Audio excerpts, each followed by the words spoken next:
সলাতের দুই জায়গায় আপনার দৃষ্টি থাকবে। আজকে হাদিসটা বলে দেই, সলাতের দুই জায়গায় আপনার দৃষ্টি থাকবে।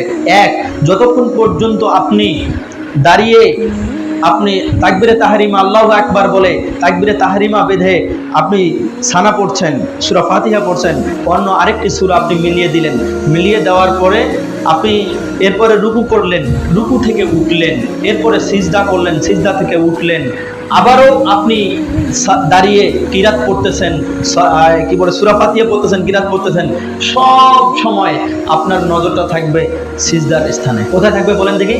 সিজদার স্থানে।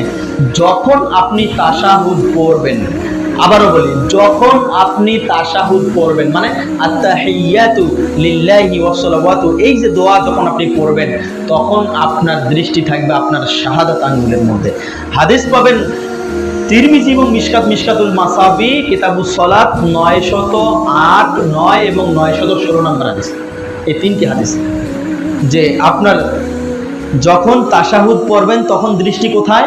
আঙ্গুলে।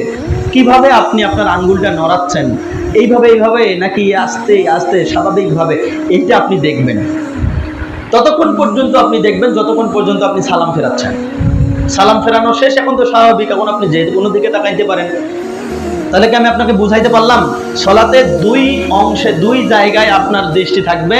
পুরা সালাতে তাশাহুদের আগ পর্যন্ত আপনার দৃষ্টি থাকবে সিজদার জায়গায়, আর তাশাহুদ যখন আপনি পড়বেন তথা তাহিয়াতু যখন আপনি করবেন তখন থেকে সালাম ফেরানোর আগ পর্যন্ত আপনার দৃষ্টি থাকবে আপনার শাহাদাত আঙ্গুলে। কারণ আপনার শাহাদাত আঙ্গুলটাকে আপনি স্বাভাবিক গতিতে এভাবে নড়াবেন।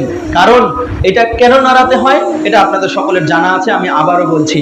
আল্লাহ নবী সাল্লাল্লাহু আলাইহি সাল্লাম বলেন, ইবলিস শয়তান হলো আমাদের জন্য প্রকাশ্য শত্রু, অতএব তোমরা নামাজের মধ্যে এইটা বারবার এরকম করে তোমরা নাড়াবে। কারণ তুমি যতবার এটাকে নাড়াবে ততবার তুমি ইবলিস শয়তানকে তীর নিক্ষেপ করবে।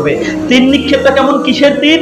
তিনি বলছেন লোহার চেয়েও শক্তিশালী তীর তুমি ইবলিস শয়তানকে তুমি নিক্ষেপ করবে। মানে আমি যতবার আঙ্গুলটা নাড়াচ্ছি ততবার আমি শয়তানকে কি করতেছি? তীর নিক্ষেপ করতেছি। এটা হলো সুন্নাত, এটা হলো নামাজের সুন্নাত।